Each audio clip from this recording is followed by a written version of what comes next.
Bismillahirrahmanirrahim. Assalamualaikum warahmatullahi wabarakatuh. Selamat datang kembali di channel Adi Setiawan, dan kali ini kita akan mempelajari bahasa pemrograman Java. Ada beberapa agenda yang akan kita coba eksplorasi di video kali ini, mulai dari pengenalan Java, kebutuhan software, program Java pertama, input dan output, tipe data dan variabel, komentar pemrograman, struktur kontrol pencabangan dan perulangan, hingga array.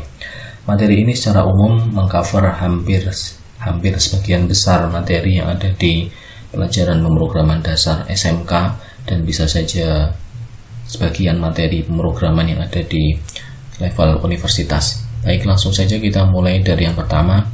Apa itu Java?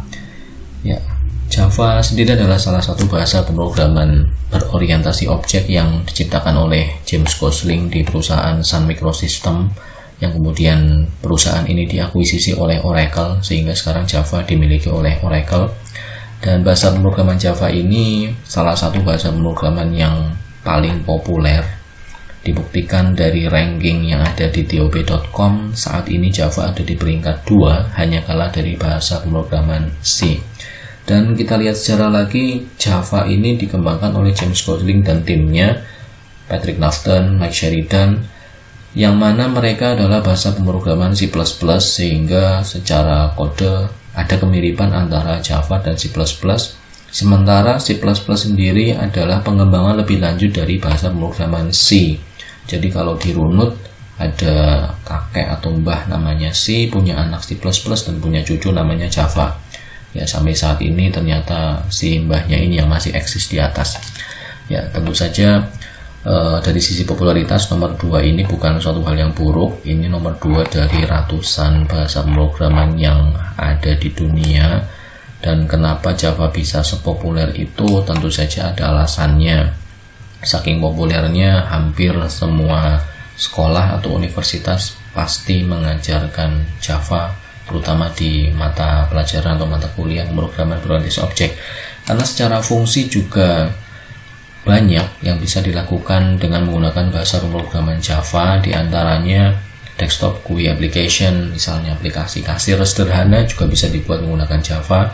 Mobile apps seperti Android, ya, dulu Android resminya dikembangkan dengan mengembangkan aplikasi Android dapat menggunakan bahasa pemrograman Java. Sekarang ditambah Kotlin, itu yang versi resmi dari Google-nya.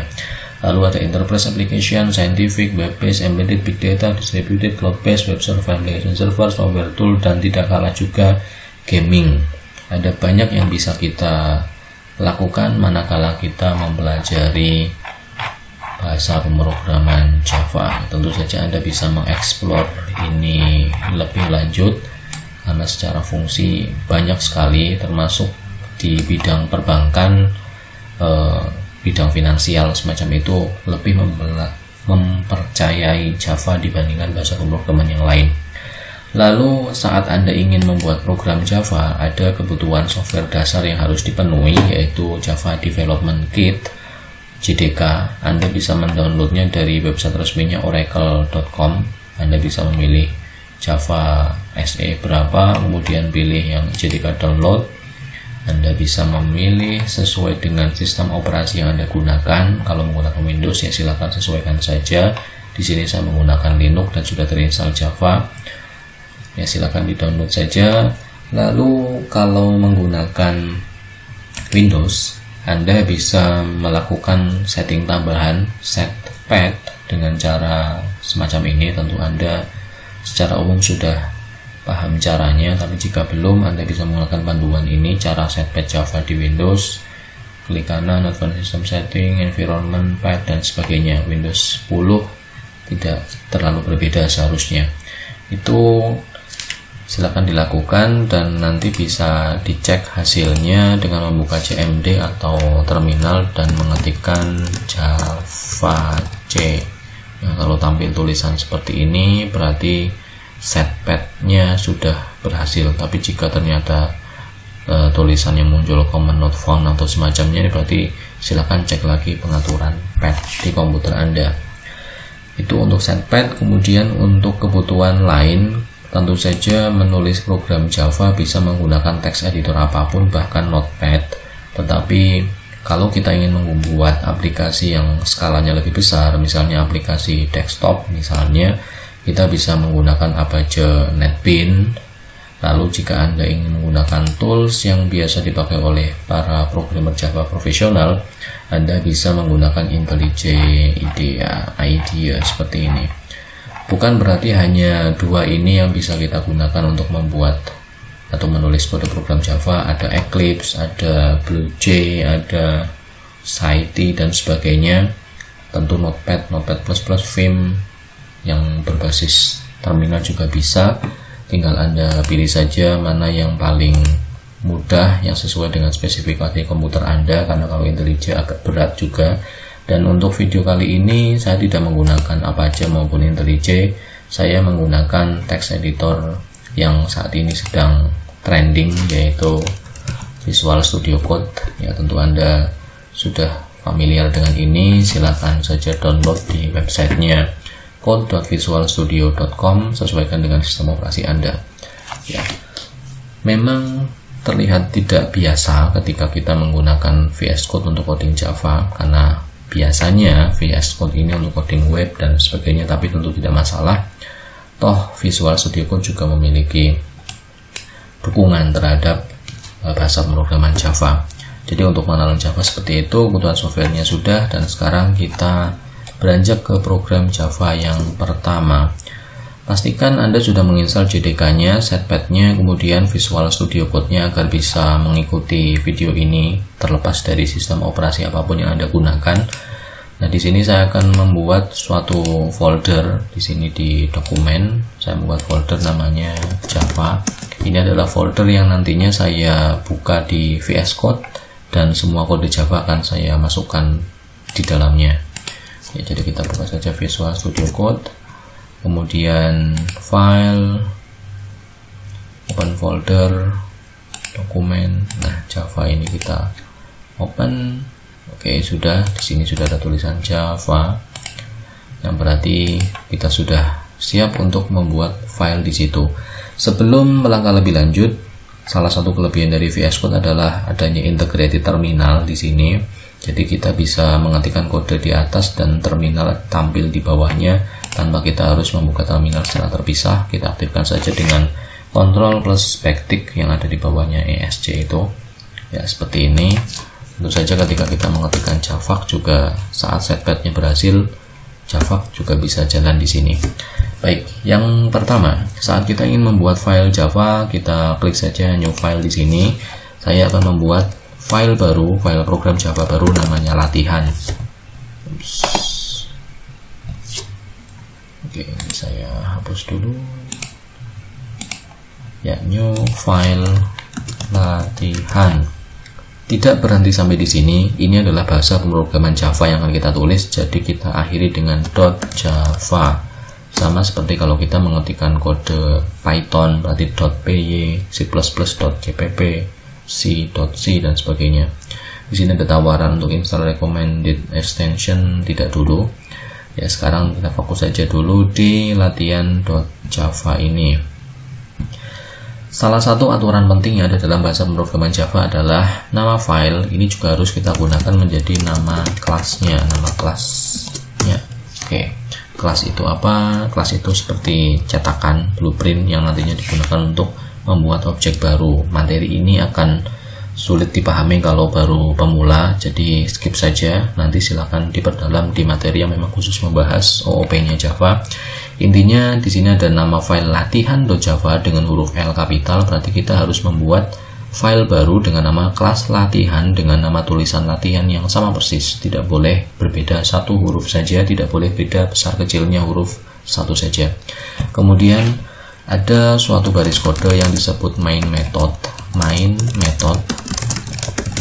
yang berfungsi sebagai titik awal jalannya eksekusi program. Titik awal jalannya eksekusi program, yang artinya apapun yang ditulis di dalamnya ini akan dijalankan terlebih dahulu oleh compiler Java.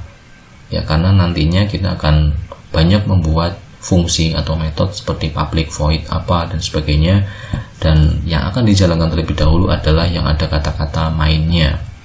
Lalu kita akan menuliskan suatu di sini, system out println diakhiri dengan titik koma. Tulisan apapun yang ada di sini akan tampil di layar dalam bentuk teks, karena system out println ini digunakan untuk menampilkan tulisan di layar, di konsol, di terminal. Ya, kita pastikan ada titik koma di bagian belakang karena aturannya setiap akhir pernyataan, setiap akhir baris kode biasa yang bukan kurung-kurung seperti ini harus diakhiri dengan titik koma. Baik, ini adalah kode pertama kita, kelas latihan, namanya latihan.java. Dan untuk menjalankannya, ini pastikan kita ada di direktori yang tepat. Untuk memastikannya kita cek, coba dir, kalau di Windows latihan.java ada di sini, kalau di Linux ls memang ada di situ. Ya, cara pertama ini saya buat catatan dulu di sini. Java C latihan.java. Ada dua tahapan yang digunakan. Cara yang pertama adalah Java C latihan.java. Ini gunanya untuk menghasilkan file latihan.class. Ya, jadi dikompil dulu menjadi latihan.class, baru kemudian dijalankan dengan perintah Java latihan. Ya, tahapannya ada dua. Java C nama program.java dan Java spasi nama program tanpa akhiran apapun. Ya, kita coba saja, saya simpan lagi perubahannya. Java C latihan.java, enter. Ya, salah satu asiknya Java adalah no news is good news. Saat tidak ada pesan error apapun berarti baik-baik saja. Ini berbeda kalau misalnya titik komanya saya hilangkan, saya simpan, setiap ada perubahan kita jalankan Java lagi. Ya, kalau misalnya ada kesalahan, ada pesan seperti ini, berarti bad news, satu error, dan errornya ya secara cerdas ditunjukkan ada di bagian belakang sini, error semicolon expected, kurang titik koma di bagian belakang. Nah, kita lengkapi titik komanya. Saya clear konsolnya, Java C lagi. Setiap perubahan apapun, walaupun hanya menambahkan koma atau titik koma, harus diketikkan Java C latihan.java lagi. Kemudian tidak ada error, Java spasi latihan. Nah, tampillah tulisan hello world sesuai yang ada di sini. Kalau misalnya kita ganti jadi halo dunia, berarti kan ada perubahan kode lagi. Ini juga harus kita jalankan Java C lagi supaya perubahannya tampil. Kalau langsung Java latihan, maka yang ada hanyalah hello world yang lawas yang tadi kita ketikkan sebelum dijalankan ulang. Nah, di sini prosedur Java C latihan.java akan memunculkan file baru yang namanya latihan.class. Ini tadi kita kan hanya membuat satu file saja, latihan.java, tapi tiba-tiba muncullah latihan.class yang isinya ya ini bytecode yang ya tidak dibaca oleh text editor. Ini adalah bytecode yang dijalankan oleh perintah Java ini, Java latihan. Jadi setiap kali kita membuat file Java baru dijalankan, maka akan muncul file baru dengan nama yang sama tapi dengan ekstensi atau akhiran .class. Nah, seperti itu dulu untuk kode pertama Java. Ada penekanan di sini. System.out.print ini bukan i besar n ya, print in bukan, tapi ini print len atau print line, yang artinya setelah mencetak tulisan halo dunia dia akan berganti baris. Ini berbeda ceritanya kalau misalnya saya menuliskannya seperti ini, halo dunia. Ya, simpan, kemudian Java C lagi. Ya, ada perbedaan di sini. Halo dunia dan tulisan Adi Darul Quran ini tampil satu baris karena sistem out print tanpa ln ini tidak menambahkan enter di belakangnya. Tapi kalau misalnya print len, ya nantinya setelah mencetak halo akan ada tambahan enter sehingga dunia akan tampil di bawahnya. Kita coba saja. Ya, seperti yang diperkirakan, halo tampil. Kemudian karena ini ada print ln, maka akan tampil enter, baru tampil dunia.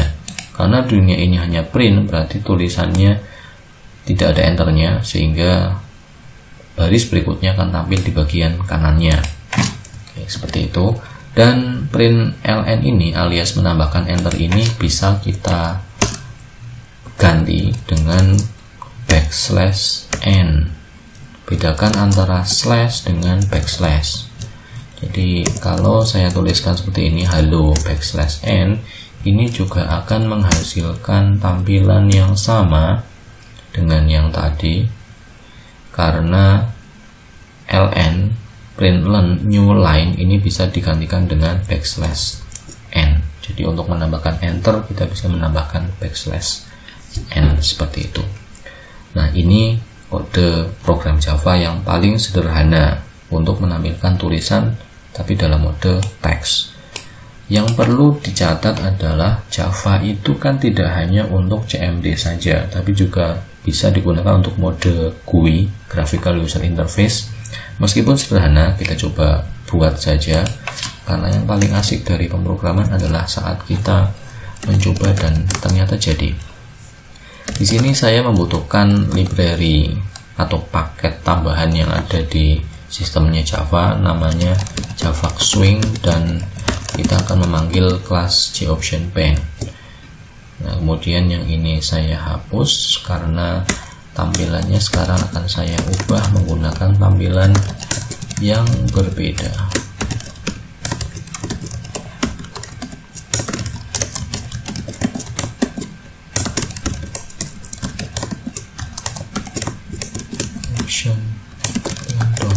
Information message. Ini karena tidak cukup, saya jadikan 2 baris, tapi aslinya ini 1 baris. Baik, kita coba jalankan. Tidak ada error. Good news. Ya. Apakah tampil di layar? Ya, di sini akan tampil sebuah pop-up information message I, judulnya pesan dengan tulisan halo dunia. Ya, kalau information message ini saya ganti jadi error message, ini juga akan tampil something interesting. Ya, semacam itu. Ini adalah contoh paling sederhana membuat aplikasi GUI menggunakan Java. Nantinya kita bisa membuat aplikasi kasir menggunakan kode baris per baris juga bisa, tapi itu akan sangat memakan waktu, sehingga manakala kita ingin membuat suatu aplikasi GUI, Graphical User Interface, silakan install saja NetBeans dan semacamnya, karena di situ ada fitur drag and drop untuk softwarenya NetBeans ya. Ini salah satu juga terinstall di laptop saya, NetBeans 8.2, tapi tidak kita bahas sekarang. Ada di video saya yang lainnya, cara membuat aplikasi GUI menggunakan NetBeans. Silakan Anda cek saja. Itu gambarannya. Yang saya ingin tunjukkan di sini adalah Java itu tidak hanya sekedar untuk command line seperti ini saja, tapi bisa untuk tampilan yang berbasis graphical user interface, meskipun dengan cara yang sangat simpel sekali. Baik, itu untuk materi pertama kita, menampilkan output menggunakan Java. Sekarang pertanyaannya, bagaimana cara mendapatkan input kalau ingin memasukkan nama dan sebagainya?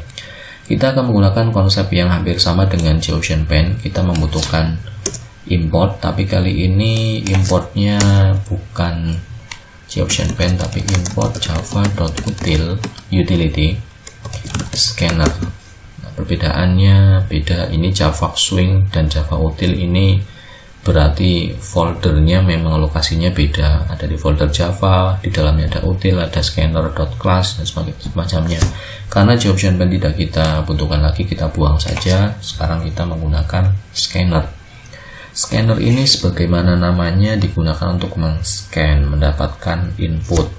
Dan karena prinsipnya ini adalah kelas atau file yang kita panggil secara terpisah, ini adalah kelas, maka kita perlu membuat objeknya. Scanner ibaratnya sebuah cetakan agar-agar dan bentuk bintang misalnya, dan sekarang kita mau membuat scanner bentuk bintangnya secara real.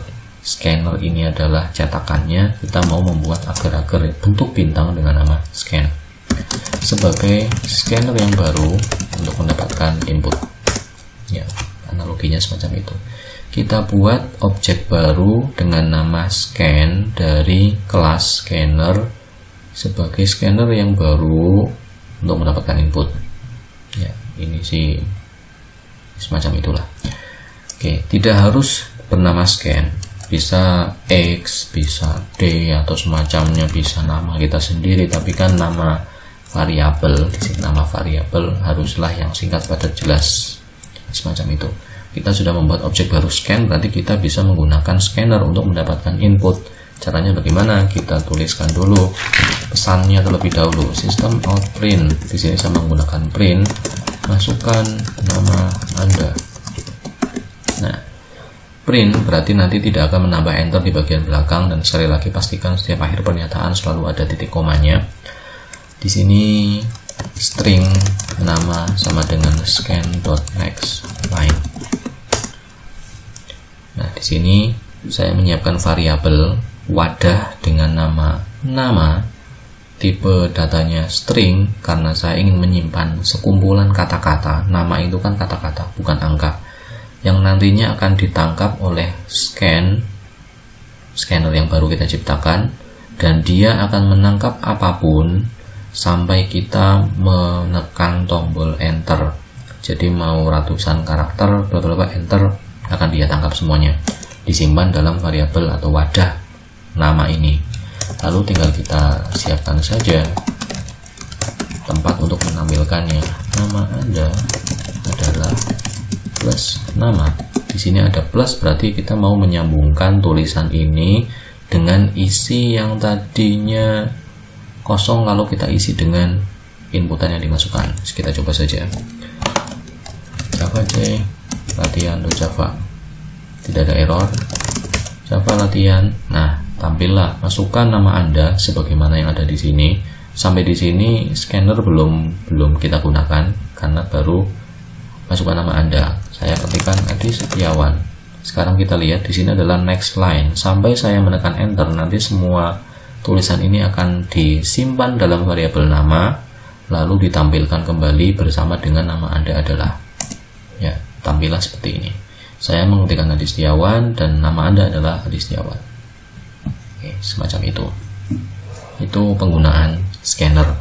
Untuk penggunaan scanner yang lebih lengkap, saya juga sudah pernah mengupload videonya. Ada scan.nextLine, scan.nextIn, nextLong, dan sebagainya. Ada di video yang lain, silahkan dicek saja. Intinya sesuaikan next ini dengan tipe datanya. Misalnya di sini ada sistem, contoh tambahan saja. Masukkan umur Anda. Ya, di sini misalnya saya mau menyimpannya dalam umur. Ya, meskipun umurnya kurang dari 100 pakai integer tidak masalah. Meskipun itu boros memori sebenarnya. Next in system.out.println umur Anda adalah plus umur. Ya, kita cek saja Java C latihan Java, tidak ada error. Java latihan Adi Setiawan, umurnya misalnya saat baru 17 tahun. Oke, seperti itu. Jadi nanti perhatikan saja perbedaan antara next line, next in, dan sebagainya. Kalau ingin mendapatkan nama, karena kecenderungan nama yang kita gunakan umumnya lebih dari satu kata, pastikan next line, karena ada versi yang lain yaitu scan.next saja. Tapi kalau ini hanya akan menangkap kata pertamanya saja, jadi hati-hati. Ini saya ketikkan Adi Setiawan. Oh, ternyata input mismatch. Ya, abaikan saja. Itu hanya contoh. Yang penting untuk nama kita pakailah next line supaya sampai paling belakang pun ditangkap.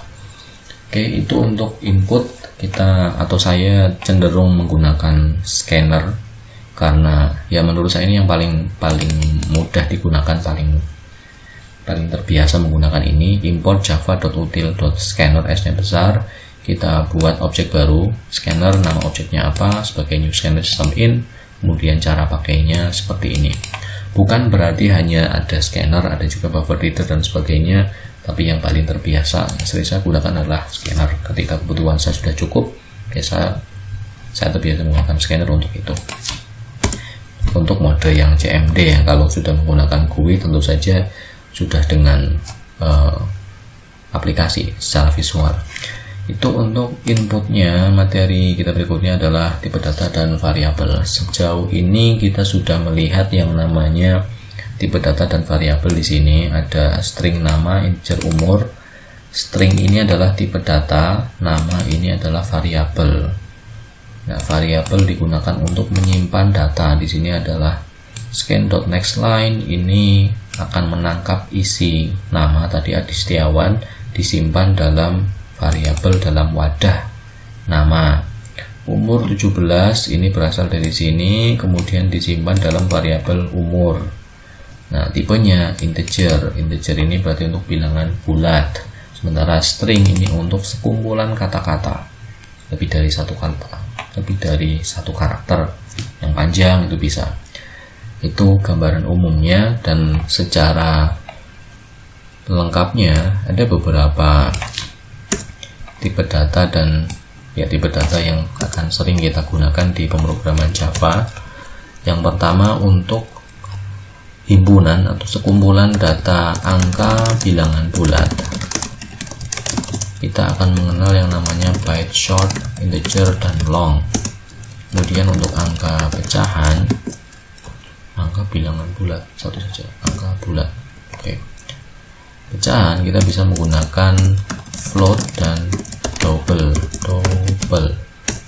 Kemudian untuk karakter, ini satu karakter kita gunakan char. Untuk logika benar salah kita gunakan boolean. Bedakan dengan bool yang ada di C++, di Java namanya boolean. Lalu untuk sekumpulan karakter, ini bedakan dengan yang satu karakter ya, ini satu karakter, benar-benar satu karakter. Sekumpulan karakter bisa gunakan string. Ini adalah tipe data standar yang sering kita gunakan. Yang awal-awal ini hurufnya memang kecil karena tipe data primitif. Kalau yang string ini S-nya besar karena tipe data reference. Cuma memang tidak perlu kita import seperti JOption Pen tadi. Nah, di sini kenapa harus ada 4 tipe data untuk satu fungsi? Kenapa ada 2 tipe data untuk satu fungsi? Ya, sama seperti kenapa kok kita perlu gelas, kenapa kita perlu ember, perlu bak kamar mandi, perlu kolam renang. Karena kapasitas air yang mau kita wadahi, mau kita tampung itu beda-beda. Jadi sama halnya dengan ini, angka bulat difasilitasi oleh byte, short, in, long. Ini kapasitasnya seperti gelas, ini seperti ember, ini seperti kolam renang, ini seperti danau. Yang long seperti danau. Ya, angka float dan double ini juga secara rentang, ini seperti danau, ini seperti lautan. Ya, sangat besar semuanya. Char ini memang hanya untuk satu karakter kecil. Boolean ini hanya untuk isiannya hanya true atau false, benar atau salah, mati atau hidup, nyala atau mati, ya, lampu on off semacam itu. Sementara string memang digunakan untuk sekumpulan karakter, berapa panjang teks itu pakai string. Dan cara penggunaannya, kita misalnya menggunakan byte terlebih dahulu. Byte ini kapasitasnya min 128 sampai plus 127. Ya, ini saya hapus saja terlebih dahulu. Byte angka 1, pastikan ya, ini sekalian membahas nama variabel ya. Di sini nama variabel ini tidak boleh diawali angka. Jadi kalau misalnya satu angka, ini tidak boleh diawali angka. Jadi kalau mau menggunakan angka bisa di tengah atau di akhir. Tapi kalau di tengah tentu tidak wajar, jadi biasanya di akhir. Lalu variabel juga tidak boleh menggunakan spasi. Kalau misalnya seperti ini tidak akan jalan, pasti error karena variabelnya ada spasinya. Nah, solusinya seperti apa? Kalau di bahasa pemrograman C++, Java, C#, itu aturannya menggunakan camel case, jadi spasinya dihilangkan dan huruf pertama sambungan katanya dibuat jadi kapital. Nah, semacam ini. Misalnya nama lengkap berarti ya nama lengkap. Hal ini berbeda dibandingkan dengan bahasa pemrograman scripting seperti Python yang menggunakan snake case, gaya ular. Kalau yang ini gaya unta. Kalau gaya ular, nama lengkap spasi diganti jadi underscore. Bukan berarti di Java tidak boleh, boleh tapi tidak umum. Jadi nama variabelnya camel case seperti ini. Lalu nama variabel juga tidak boleh menggunakan karakter khusus seperti min, strip, karena ini berarti nama dikurangi lengkap. Tidak juga dengan plus, tidak boleh, kali tidak boleh, karakter-karakter aneh-aneh tidak usah digunakan sebagai nama variabel. Kemudian juga tidak boleh menggunakan reserve keyword seperti byte static. Nah, static ini tidak boleh digunakan. Kenapa? Static ini termasuk reserve keyword. Daftarnya ada banyak ini. Yang ada di Java reserve keyword. Ya, yang semacam ini. Boolean, short for, case, catch, final, finally. Tulisan yang termasuk dalam grammar, grammarnya Java. Itu tidak bisa kita gunakan sebagai nama variabel. Kalau terpaksanya memang mau menggunakan static, ya silakan diubah namanya jadi statics atau hurufnya dibuat berbeda. Ini sudah bukan reserve keyword, meskipun tidak recommended. Pakailah nama variabel yang singkat, padat, jelas, berisi, semacam itu. Ya, kita kembali lagi ke konteksnya penggunaan tipe data dan variabel. Byte ini min 128 sampai plus 127. Jadi misalnya saya ingin menyimpan angka 10, ini sangat irit menggunakan byte.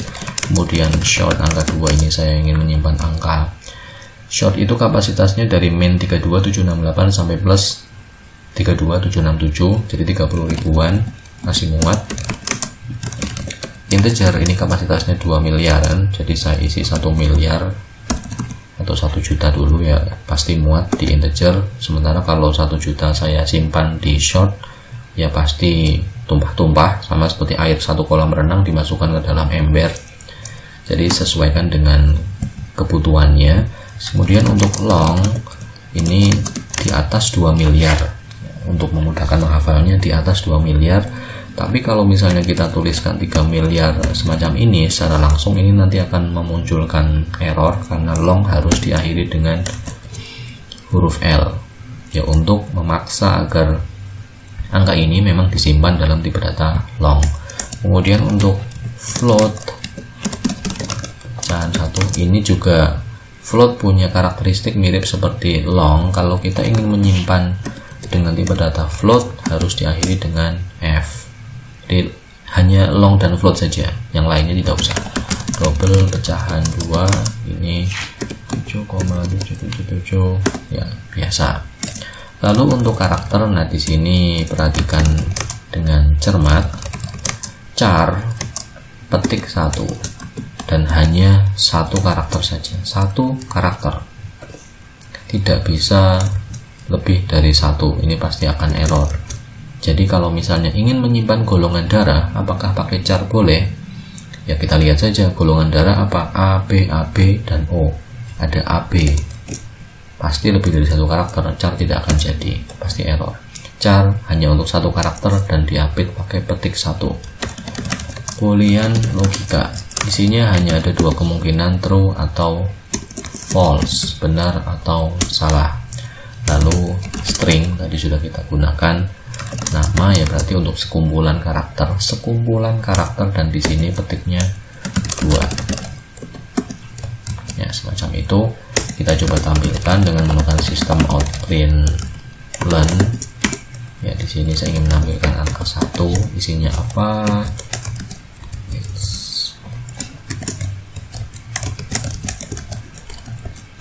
2, 3, 4.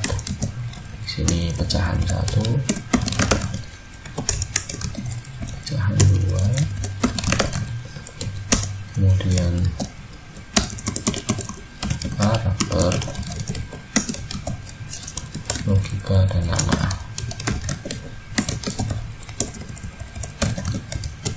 Ya, kita coba jalankan Java latihan Java latihan.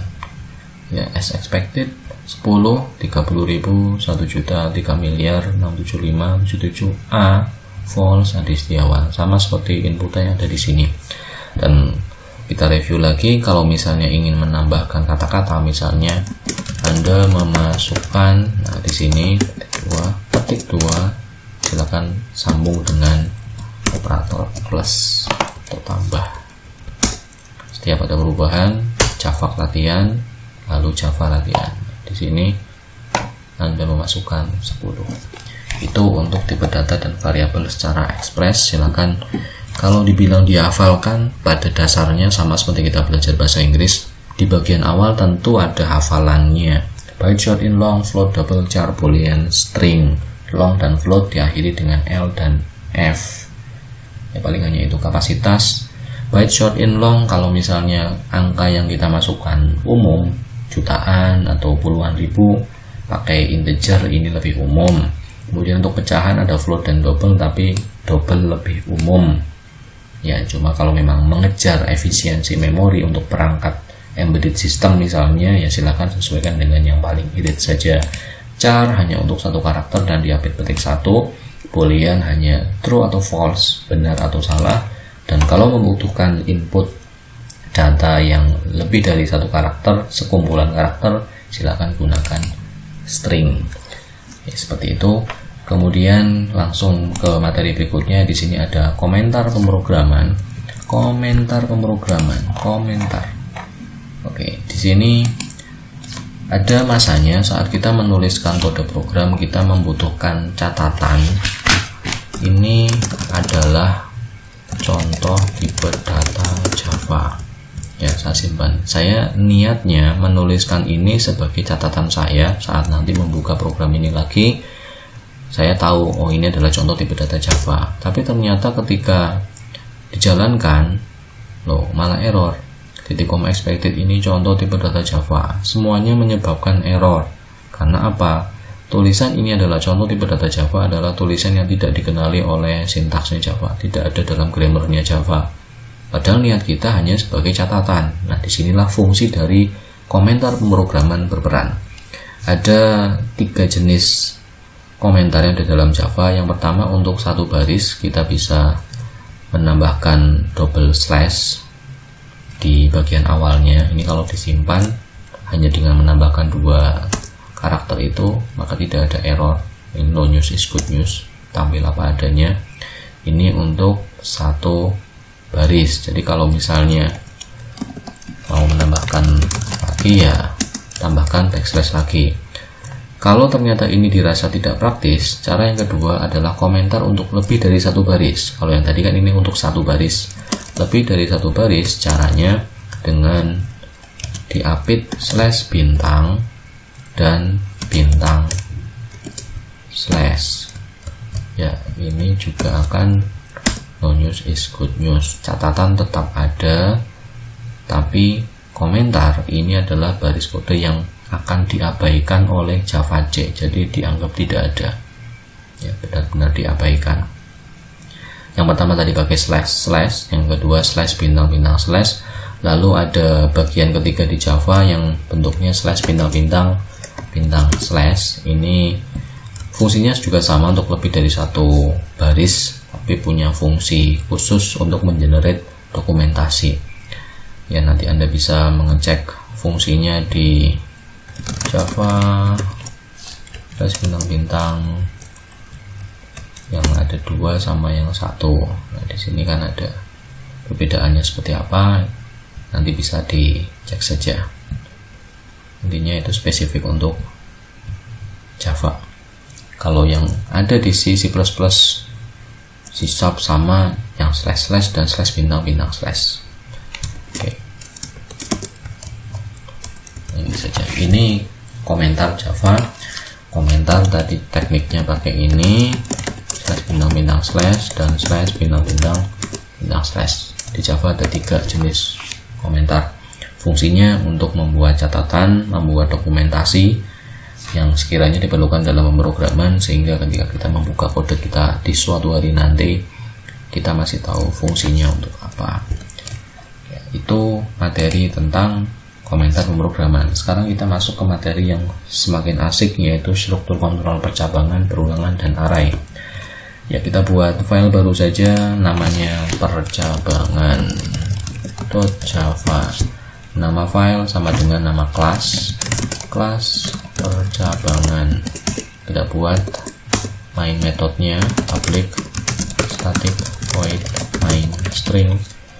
Tadi saya menuliskan args tapi itu tidak harus, string nama juga boleh. Nah, di sini struktur kontrol percabangan di Java ada secara umum ada dua, yaitu yang menggunakan if, else, dan variannya, dan yang menggunakan switch case. Jadi keluarga besarnya ada dua, nanti yang if punya beberapa varian, yang switch ini satu varian tapi kepanjang. Ya, fungsinya untuk apa? Struktur kontrol percabangan ini untuk melakukan pemilihan kondisi.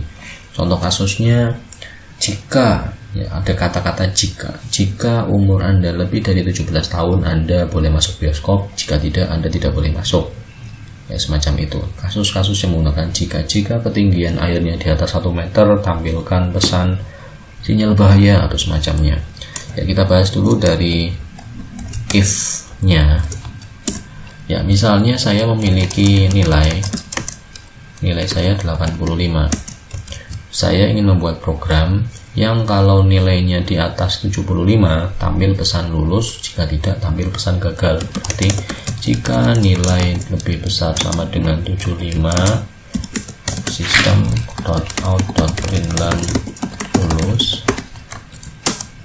Selain itu sistem out.println gagal. Ya, sebenarnya kalau dibaca cukup seperti bahasa Inggris kok. Ada integer nilainya 85. Jika nilainya lebih dari sama dengan 75, cetaklah lulus. Jika tidak, cetaklah gagal. Kita cek Java C, kali ini namanya percabangan.java, baru ada satu percabangan. No news is good news, muncul percabangan.class sehingga bisa kita jalankan Java percabangan, tampillah lulus. Kenapa bisa lulus? Karena ketika nilai 85 disimpan dalam nilai, berarti nilai di sini juga angkanya 85. 85 apakah lebih besar dari 75? Ya, berarti tampillah lulus. Lalu yang ini tidak akan dijalankan. Tapi kalau nilainya kita ganti menjadi 55, kita ubah, kita simpan perubahannya, Java C lagi, tampillah pesan gagal. Kenapa seperti itu? Karena nilai 55 masuk ke sini, berarti ini isinya juga 55. Apakah 55 lebih dari sama dengan 75? Tentu tidak. Kondisi lulus hanya akan dijalankan kalau kondisi ini bernilai true alias ya. Kalau tadi 85 lebih dari 75 ya atau tidak? Ya, berarti tampillah lulus. Tapi yang sekarang, apakah 55 lebih dari 75? Tidak, berarti yang ini, yang blok ini tidak akan dijalankan, sehingga yang dijalankan adalah blok yang gagal. Itu gambaran ringkasnya untuk if-else. Dan if-else ini ada beberapa variasi. Misalnya kita ingin menampilkan rentang nilai yang masing-masing predikatnya beda. Misal 0 sampai 25 D, 26 50 C, 51 sampai 75 B, 76 sampai 100 A.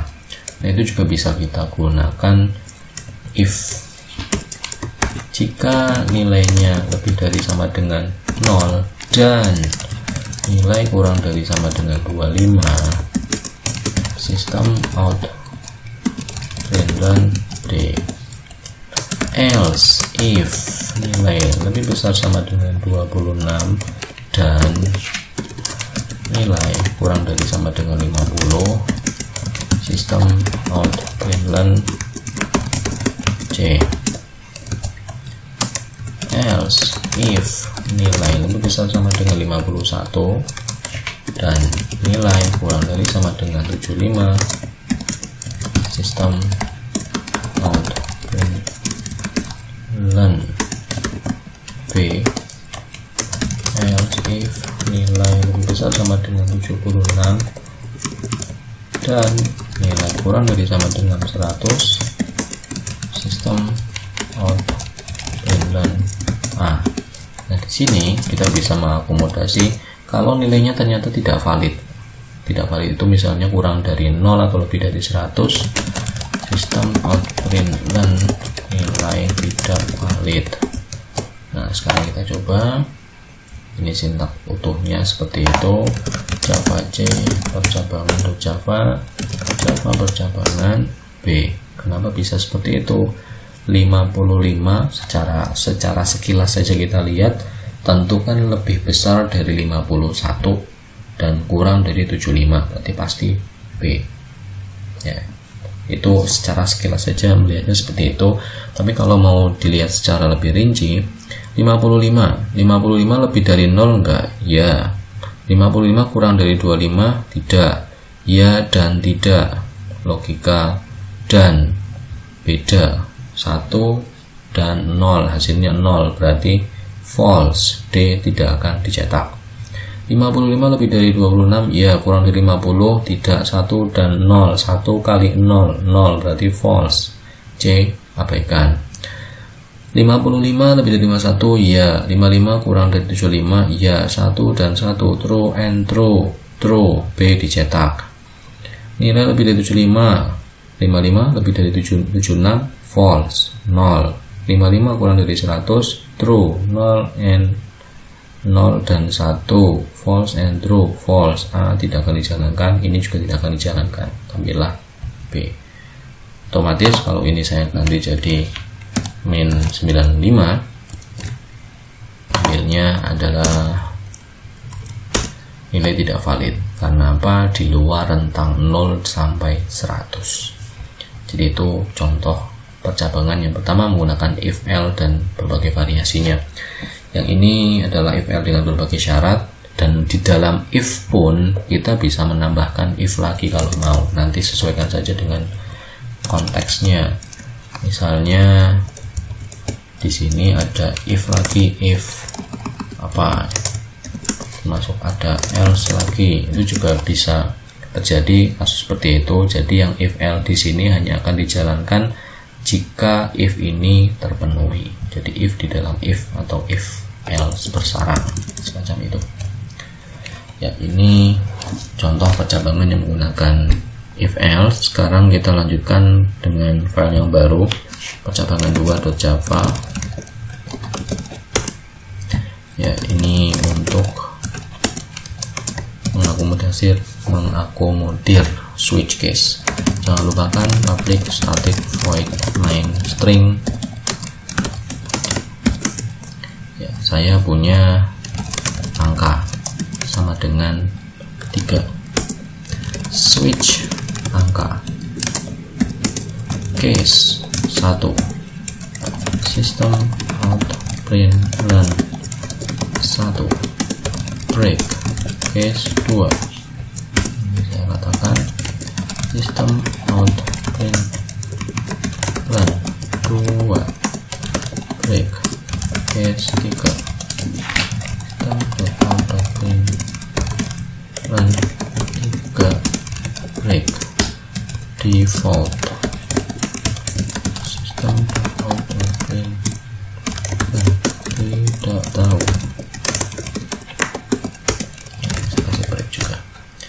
Nah, sekarang cermati kode switch case seperti ini.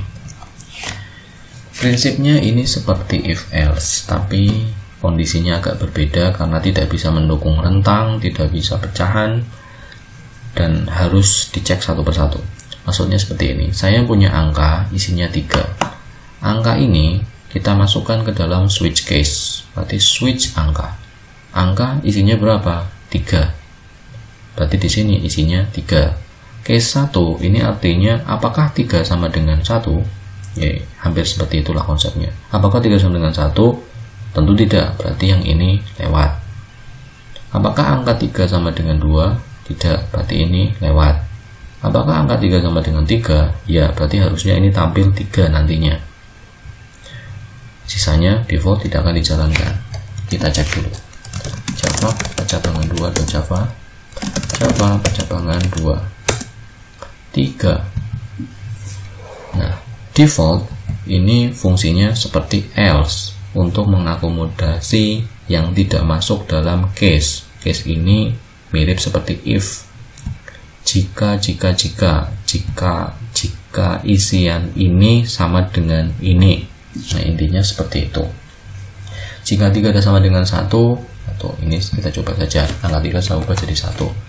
Apakah angka 1 sama dengan 1? Ya, tentu saja ya, makanya tampillah 1. Apakah 1 sama dengan 2? Tidak. 1 sama dengan 3? Tidak. Sisanya tidak. Berarti yang hanya dicetak yang ini.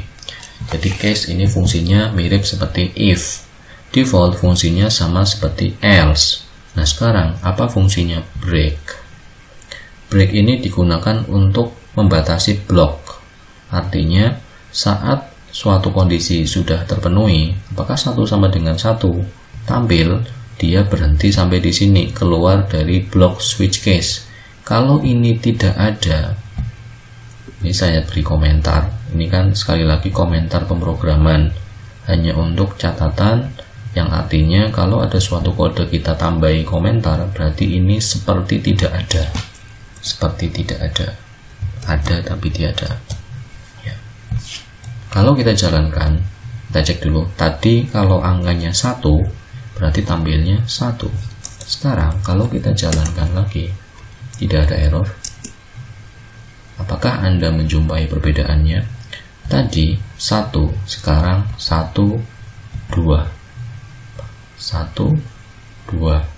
Berhenti. Ini saya buang alias saya komen.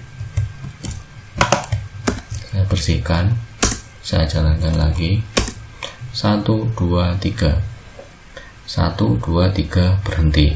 Sampai di sini break fungsinya untuk membatasi blok atau ya membatasi blok supaya tidak mengalir ke bagian berikutnya. Kalau tidak saya buang juga hasilnya 1, 2, 3 tidak tahu. Jadi secara umum fungsi dari switch case hampir sama dengan if else, tapi ada beberapa kasus yang agak berbeda semacam ini. Fungsi ada break yang gunanya untuk membatasi blok yang mau digunakan. Kalau sudah ada break, maka programnya akan sesuai dengan keinginan kita. 1, 1. Ini contoh struktur kontrol percabangan yang ada di Java. Secara umum ada 2, yaitu if else dan berbagai variannya, dan switch case. Silakan saja disesuaikan dengan kebutuhan yang Anda sendiri. Kalau yang lebih fleksibel tentu saja if else, ya, karena bisa mendukung rentang semacam ini. Rentang 0 sampai 100 bisa kita siapkan dengan sangat sederhana. Tapi kalau menggunakan switch case, kita harus menuliskannya satu persatu. Case 1 D, case 2 D, case 3 D, sampai case 25 D, case 26 C, semuanya satu persatu. Tentu sangat tidak efektif dan time consuming. Ya, tinggalkan saja, pakailah if else. Itu untuk materi struktur kontrol percabangan if else dan switch case. Semoga ada gambaran. Kita lanjutkan untuk materi berikutnya, struktur kontrol perulangan. Ini juga tidak kalah asiknya dibandingkan dengan percabangan. Kita buat file baru namanya perulangan.java. Kelas perulangan, public static void main string args, kembali ke args, suka-suka sebenarnya. Ya, untuk perulangan, kalau tadi percabangan ada 2, if else dan switch case, perulangan ada 3 di Java. Yang paling standar, paling dasar yang diajarkan di pemrograman dasar SMK, terutama for, while, dan do while. 3 bersaudara, tapi yang satu lebih spesial, lebih unik karena karakternya berbeda dari yang lainnya, yaitu do while. Bedanya seperti apa nanti kita lihat. Intinya fungsi ketiganya for, while, dan do while sama-sama untuk perulangan. Sama-sama untuk perulangan, tapi karakteristiknya sedikit berbeda. Yang pertama, perulangan itu yang seperti apa? Ya, yang untuk membuat kode yang berulang-ulang. Misalnya, kalau misalnya dosen Anda, guru Anda menyuruh Anda untuk menuliskan deretan angka 1 sampai 10, 1, 2, 3, dan seterusnya sampai 10, buatlah program untuk mengambilkan deret matematika 1 sampai 10. Ya, Anda bisa menggunakan sistem outprint 1, sistem outprint 2, dan sebagainya. Masih manusiawi, 10 baris. Akan tetapi tiba-tiba ketika soalnya berubah, tulislah deretan angka 1 sampai 10 juta.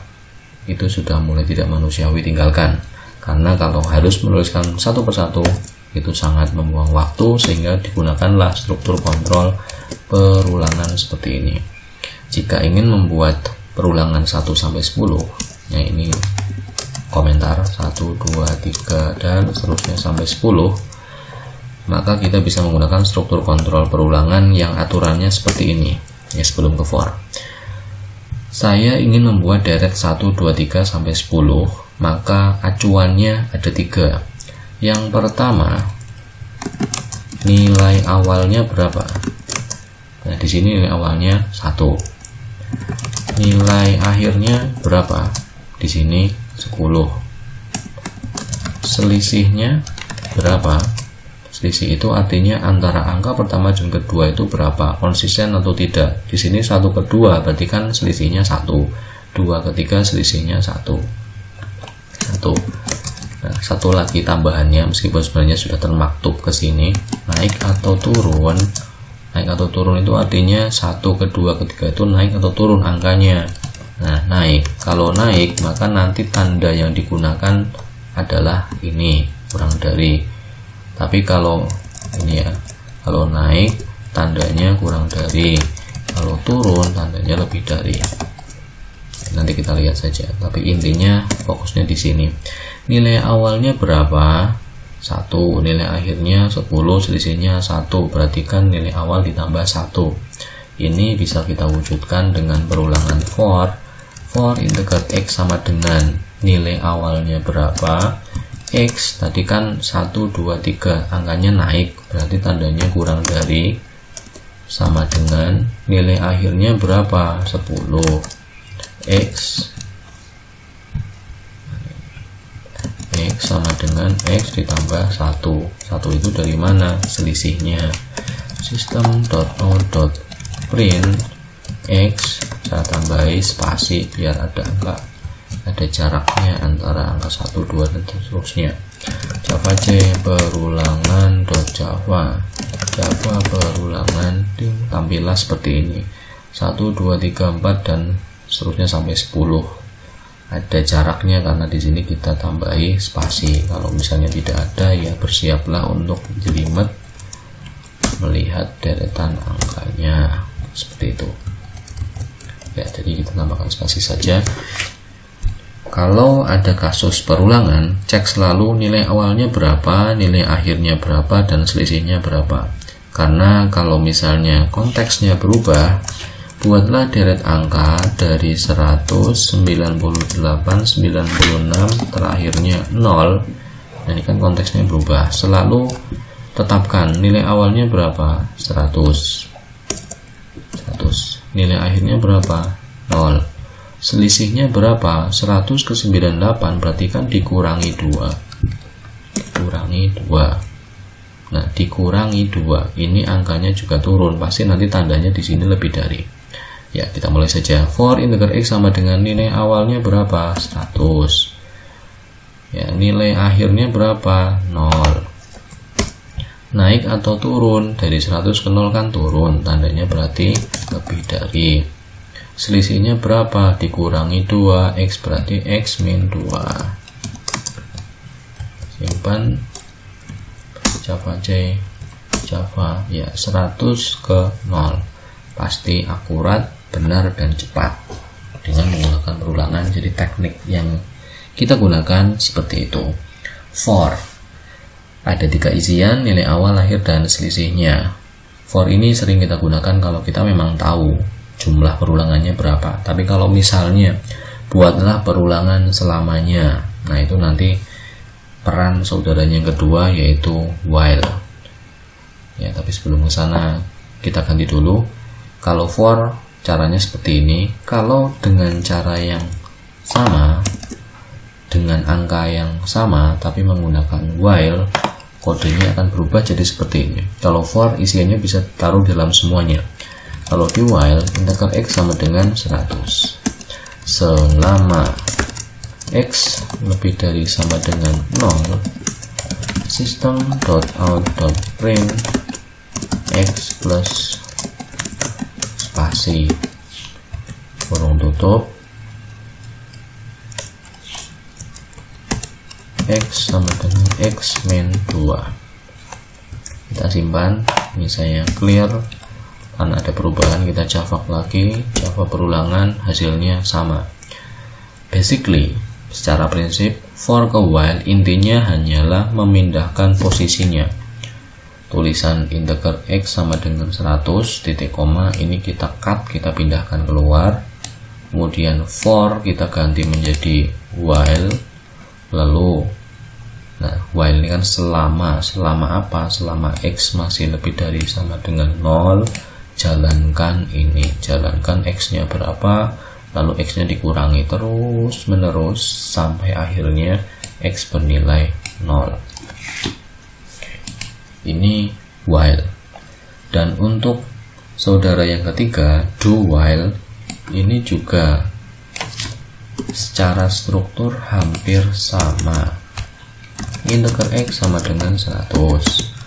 Do system out print X plus spasi X sama dengan X min 2 Y X lebih dari sama dengan 0, titik koma.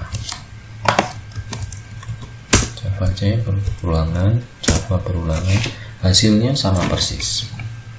Ya, kalau ada 3 hal yang ternyata hasilnya sama persis, pilih yang mana? Untuk kasus ini kita pilih yang for, lebih singkat.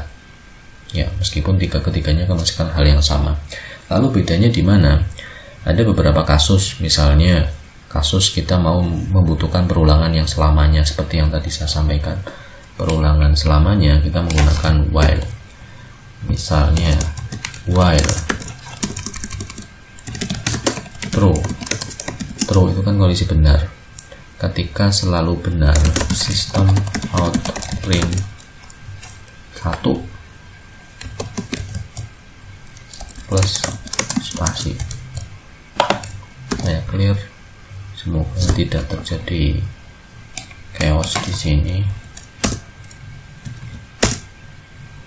Anda bisa melihat tampillah angka 1 sampai kapan, sampai saya menekan tombol Ctrl C. Ya, Ctrl C untuk menghentikan perulangan selamanya ini. Ini while true. Menggunakan while selama kondisinya bernilai benar. Kalau false, ya dia tidak akan menampilkan apapun. Ya, unreachable statement. Itu yang perbedaan dari sisi while-nya. Sekarang kalau dari sisi do while, sampai di sini kan mungkin antara while dan do while masih terlihat sama, tapi kita cermati lagi kondisinya. While ini kan berarti ada pengecekan terus lebih dahulu. Selama X lebih dari 0, jalankan. Tapi kalau yang do while, kerjakan baru dicek. Sekarang kita aktifkan yang bagian sini. Oke, saya simpan. Kita lihat lagi. Ini masih yang lama. Pastikan setiap ada perubahan Java C, Java lagi. Nah, ini hasil eksekusinya do while. X100 do while. Kenapa bisa jalan seperti ini? Karena awalnya nilainya 100. Kerjakan, tampilkan 100 kurangi 2, 100 dikurangi 2 jadi 98, while X nya lebih dari 0, terus menerus. Nah, ketika ternyata kondisinya di sini salah, misalnya while X lebih besar 1000 atau yang banyak sekalian 100.000, ya 100 itu kan seharusnya kurang dari 100.000, berarti secara kondisi ini harusnya salah. Tapi yang terjadi karena do while ini adalah do, kerjakan terlebih dahulu, maka blok ini akan dikerjakan 1 kali, baru ketika dicek loh ternyata kok salah, sudah terlanjur dicetak, ya sudah tampil 1 kali. Itu karakteristiknya do, kerjakan walaupun setelah dicek ternyata salah. Kalau menggunakan while seperti apa? Apakah akan berlaku angka 100 tampil juga? Kita aktifkan di sini while X 100.000, ya. Ini harusnya kalau tadi masih angka 0 tampilnya masih sama seperti tadi, tapi kalau ini tidak tampil apapun. Kenapa? X nya kan 100, dicek apakah X lebih dari 100.000, tentu saja tidak, berarti blok ini tidak pernah dijalankan. Tapi kalau yang do while, 100, ini 100.000 akan dijalankan satu kali. Itulah karakteristik do while si anak nomor 3. Memang berbeda daripada yang lain, semuanya punya karakteristik plus minus masing-masing, tinggal sesuaikan saja dengan kebutuhan kita. Semoga penjelasan tentang perulangan ini bisa dipahami. Kalau misalnya pertanyaan, ya silakan dituliskan saja di kolom komentar. Kita lanjutkan ke materi terakhir video ini, yaitu array. Ini adalah materi yang paling sulit saya pahami zaman dahulu kala ketika kuliah tanpa basic pemrograman sebelumnya. Array.java, kelas array, public static void main string guys.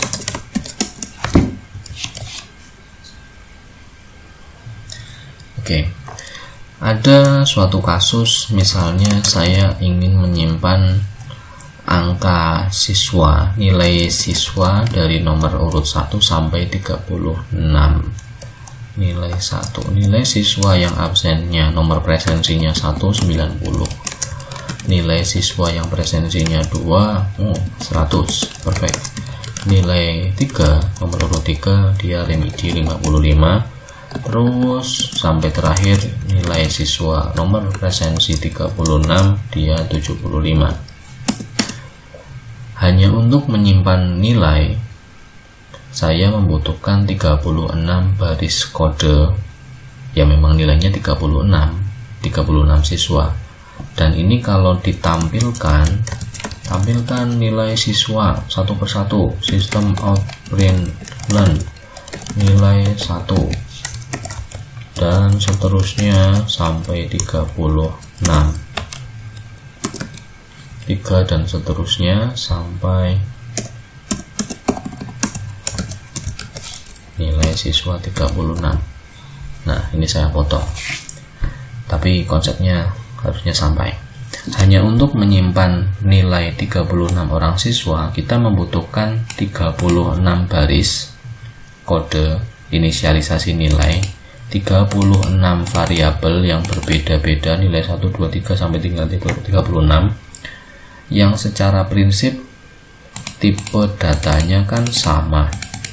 Ya, kemudian kita juga menggunakan sistem outprint learn untuk menampilkan nilainya, yang secara prinsip ini kan tadi tipe yang sama. Apakah ada cara lebih efektif atau memang hanya ini satu-satunya? Tentu ada cara yang lebih efektif, dan inilah gunanya array. Manakala kita membutuhkan suatu tipe data, suatu variabel dengan tipe data yang sama untuk angka yang berbeda-beda. Array adalah sebuah konsep variabel array nantinya bisa menyimpan lebih dari satu angka, sehingga dari satu nilai ya, sehingga nantinya 36 baris kode ini, yang titik-titik ini dihitung juga, bisa disingkat menjadi hanya seperti ini. Ada kurung kotak, kurung kurawal, 90, 100, 55, dan seterusnya sampai terakhir 75. Ya, ini adalah konsep array. Taunya dari mana kalau itu array? Ada di sini, kurung kotak. Dengan adanya satu variabel yang ditambahi kurung kotak, tipe datanya integer, maka variabel nilai ini bisa digunakan untuk menyimpan bilangan bulat yang jumlahnya banyak. Nah, ini kurung kurawal depan belakang adalah teknik penulisan array yang paling singkat, karena dengan teknik yang lain kita juga bisa menuliskannya seperti ini, integer nilai. Nah, perkenalkan konsep indeks dalam array. Indeks itu ada namanya indeks ya. Indeks nomor urut dalam array. Kalau kita menghitung nomor urut secara hitungan manusia biasa, itu kan nilai awalnya dari 1. Nomor kamar hotel mulai dari nomor 1, 2, 3 dan seterusnya. Tapi untuk array, nomor kamarnya atau indeksnya itu dimulai dari 0. Ini berlaku untuk hampir semua bahasa pemrograman. Indeks atau hitungan pertama angka dalam array mulainya dari 0. Jadi untuk siswa 1, maka nilainya akan disimpan dalam nilai indeks 0 sama dengan 75. Nilai siswa nomor 2 berarti indeksnya kan 1, dikurangi 1 saja. Ini 90, protes dia nanti.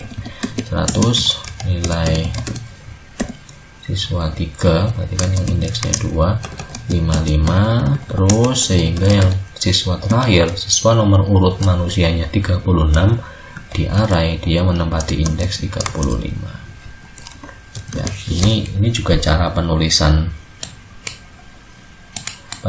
array, tapi cara yang panjang yang tidak perlu kita tahu tapi tidak usah dipraktikkan saja. Ini bisa kita singkat karena ini juga akan sama panjangnya dengan yang atas, menjadi seperti ini. Integer nilai kurung kotak sama dengan langsung tuliskan angkanya di dalam kurung kurawal. Oke. Dan karena kita sudah belajar perulangan, maka kita bisa menampilkan isi dalam array ini dengan cara yang lebih elegan, tidak usah satu persatu, tapi dengan menggunakan perulangan. Baik, kita hapus saja. Intinya konsepnya array sejauh ini adalah menyingkat penulisan variabel-variabel yang konsepnya penggunaannya hampir sama. Ini sama-sama untuk nilai dan tipe datanya sama, kita ringkas menjadi sebuah array. Dan di sini contohnya integer, bukan berarti harus integer. String, byte, in, float, double char, boolean string bisa dibuatkan arraynya semuanya sesuai dengan kebutuhan kita saja. Di sini saya sedang butuh nilai. Ya, di sini anggap saja 36 terwakili menjadi 4 siswa.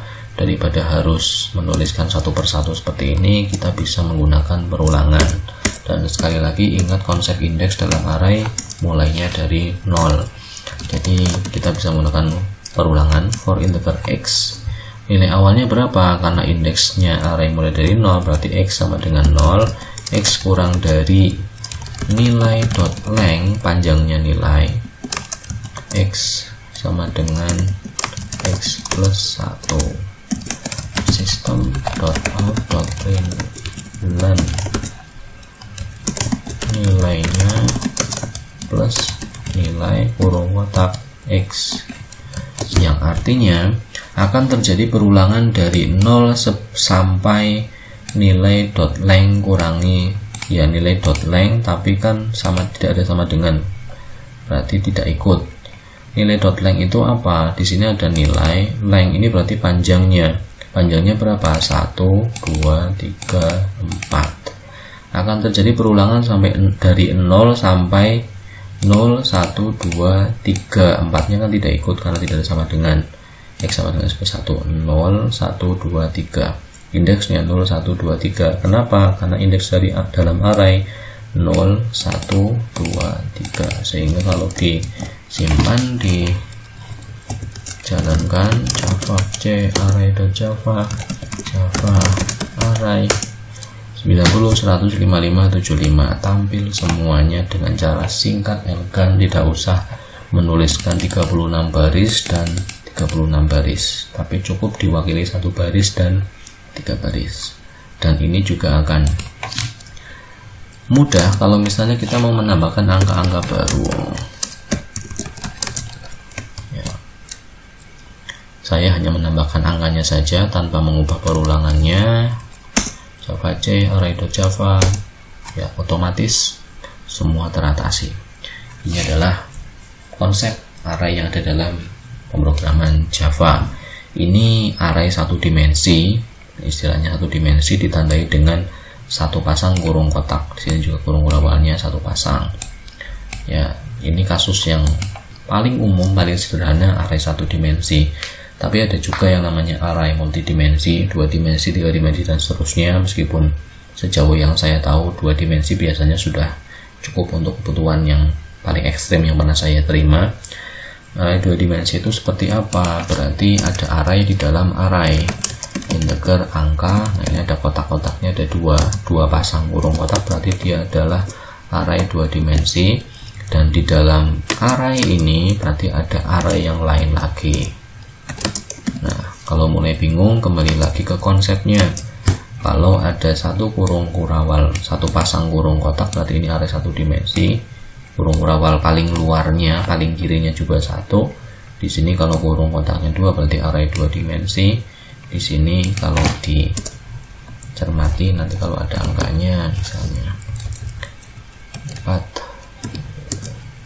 2. Nah, secara pasangan kurung kurawal ini ada 2 pasang itu.